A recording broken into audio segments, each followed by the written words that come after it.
17, araw po ng Miyerkules.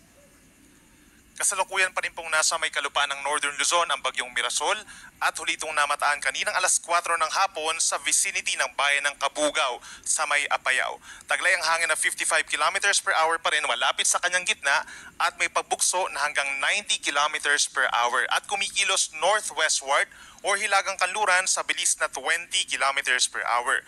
Yung Northern and Central Luzon base sa ating latest satellite animation ay direktang apektado na po ng malalakas na hangin at ulan dulot ng bagyong Mirasol. Habang dito naman po sa may Southern Luzon, kabilang ang Metro Manila, maging dito rin sa western sections ng Visayas and Mindanao, merong southwest monsoon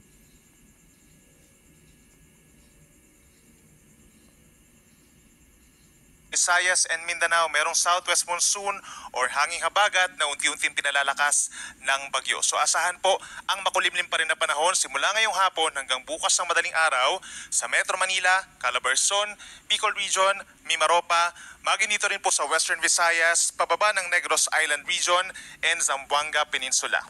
Habang dito naman po sa may Northern and Central Luzon, patuloy pa rin po ang generally moderate to heavy with at times intense rains and mga thunderstorms.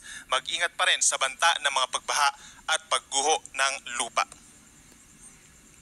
Base po sa pinakahuling track ng Pag-asa, inaasahang mga ilang oras pa po ay lalabas na dito sa may parting Ilocos Norte, yung coastal waters po ng Ilocos Region, ang bagyong Mirasol. At inaasahan naman mamayang gabi hanggang bukas ng umaga ay babagtasin po ng bagyo ang Luzon Strait.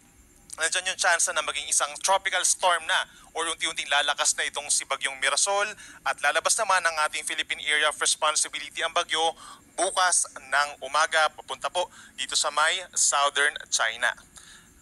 Kanina alas 3:20 ng umaga, naglandfall po ang bagyo dito sa may kasiguran ng Aurora.